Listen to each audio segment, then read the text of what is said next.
Kamusta po? Nanonood kayo ng The News Listener by Angelo. Now, pag-usapan natin tong sinabi ni Harry Roque sa kanyang Facebook account. Sabi dito, na capture ng Abante News Online, Senator Bato, your warrant of arrest is out. Huwag ka magpa-kidnap.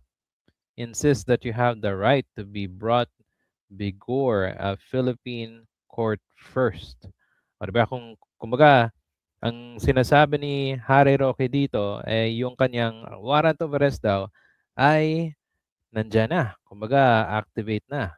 Kung natatandaan nyo guys, sabi ni Ombudsman Boying Rimulya, yung arrest warrant ni Bato nasa kanila na, nasa gobyerno na. Pero hindi pa siya like active, hindi pa pwedeng dakpin si Bato de la Rosa kasi wala pang go signal galing mismo sa ICC. Okay? Pero meron siyang document. Hawak-hawak niya daw. Okay? Noong inilabas ni Ombudsman Boying Rumulya na meron daw ICC warrant of arrest kay Bato, ano nangyari kay Bato? Umabsent siya, di ba? Umabsent siya ng halos 3 linggo or mahigit 3 linggo. Di ba? From November 10, ano na ngayon? December 7. Okay. Sorry. December 8. At hindi pa siya pumapasok sa Senado nung narinig niya itong balita. Di ba? Imagine niyo, senador ka, 300 plus yung pasweldo ng taong bayan sa'yo. Tapos kahit hindi ka pumapasok, meron ka pa rin pay, di ba? So ang galing-galing.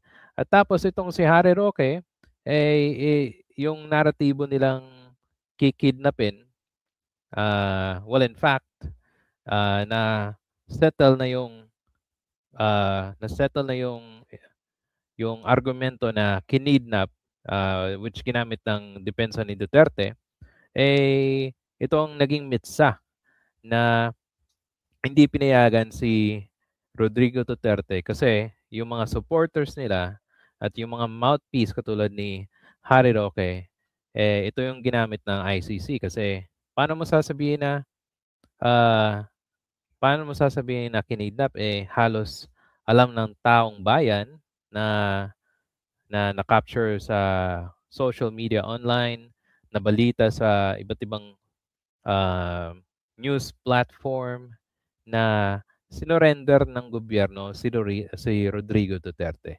So, napakalabo at ito rin yung magiging parang mitsa kung magre-request tong si Bato ng interim request. Kasi bakit yung sinasabi na kinidnap, lehitimong korte yung International Criminal Court, 'di ba? So yan ang problema sa mga sa mga DDS supporters. Sila yung naglalaglag sa kanilang mga amo. Oh, 'di ba? Now, anong sagot ni Kaufman sa inilabas na social media post nitong si Harry Roque? To tinabla. Kumbaga pinahiya na naman ni Kaufman tong si Harry Roque. Kasi daw hindi naman wala namang impormasyon na si Bato meron ng ICC warrant of arrest kay Bato de la Rosa. So ito guys, papakita ko sa inyo yung actual statement ni Kaufman, okay? Share natin tong isang tab. Galing mismo to sa ANC, okay? News Online. At sabi ni Kaufman dito sa statement, nakikita nyo, I have no information on supposed arrest warrant of Senator Bato or Senator De La Rosa. As I've already mentioned, it would defy prosecutorial logic for additional ICC arrest warrant to be sought in the context of the Philippines. Investigation before jurisdictional issue are resolved on appeal in Duterte's case. Kumbaga, sinasabi ni Kaufman dito, walang informasyon.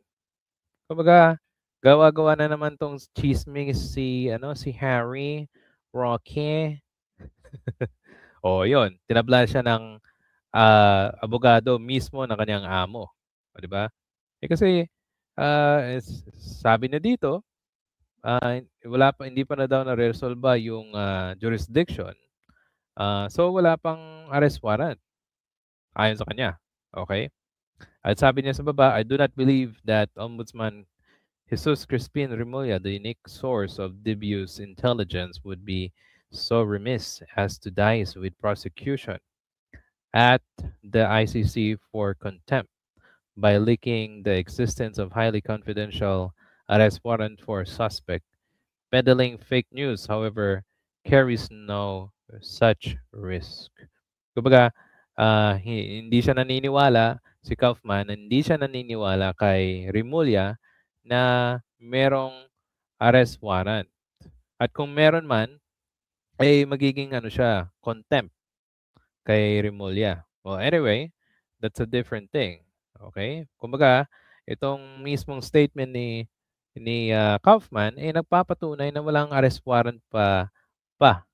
Okay? Arrest warrant pa kay Bato de la Rosa. Kumbaga pinahiya ni Kaufman itong si Roque. Oh, kumbaga yan ang hindi na-realize ni Roque, eh. Hanggang ngayon, ah, nagiging buntod siya ni Duterte, kaso nga lang yung mga kasama niya na si Panelo, si Kaufman, tinitirada siya, 'di ba? Kumbaga malapit ka ng kunin ng ng police, ng Interpol. Papauwi ka na ng bansa. Tapos pinagtatanggol mo pa rin si Duterte.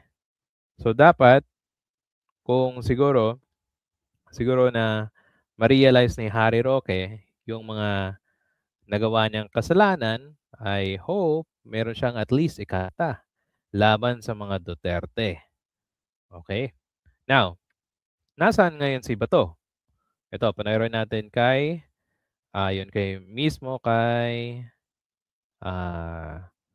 Ombudsman Boying Rimulya. Okay? So panayroin natin to, guys. I can only say it after it's said and done. May mga bagay ako hindi pwede sabihin. Okay. Pero meron, sir. Meron. Meron. Pero may mga bagay ako hindi pwede sabihin. Yun lang, I can limit myself to that. Pero dito pa po, sir, si Sen Bato sabihin. Andito ba naman yata? He's supposed to be in Pampanga. Is he... Okay, he's supposed to be in Pampanga. Kumbaga, nung nawala na siya sa Senado, ang sabi-sabi, nasa Davao daw. Kumbaga, nagta-travel siya, di ba? Okay. Sige, also sige. under surveillance currently? Or No, lang. We're tracing his whereabouts once in a while. Natatrace namin. Oh, okay. So, natatrace daw. So, parang yung taktika niya, no, ni Ombudsman Boying Rimulya, nung in-announce niya nga merong tawag dito, arrest warrant para kay Bato de la Rosa, nung hindi na siya pumasok, siguro ang ginawa nila, gumawa sila ng parang isang team para i-trace or i-track itong si Bato de la Rosa kung saan siya pupunta.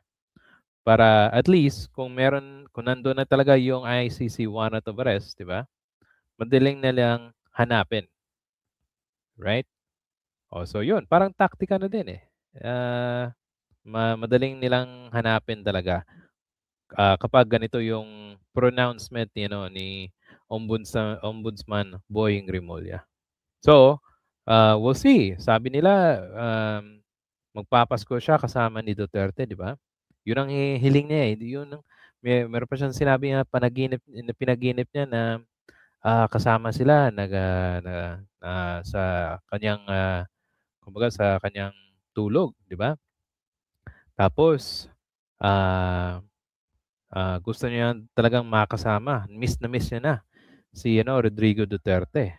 So dapat pagbigyan ng mga abogado ni Bato na sumurrender na lang, di ba? Kasi ganun pa rin eh. Kung i-aresto siya, ang mangyayari magiging kumbaga kahihiyan. Ang mangyayari na i-aresto si Bato tapos magwawala siya kung aarestuhin, di ba? So ano sa tingin niyo, guys? Yan ang impormasyon na kuha natin. At si Harry Roque, dapat tumahimik na lang siya, di ba? Kasi Pag lalo siyang nagdadaldal, eh, tinitirada siya, eh, sinasapo siya ni ano, ng mga kasamahan niya, ng mga DDS. Okay? So ano sa tingin niyo guys? Kung nagustuhan niyo po ang ating video, please hit the like and subscribe button. And meron po puro kayong comment sa ating video. Paki-comment po sa ating comment section. And I'll see you sa susunod na video. Salamat po sa panonood.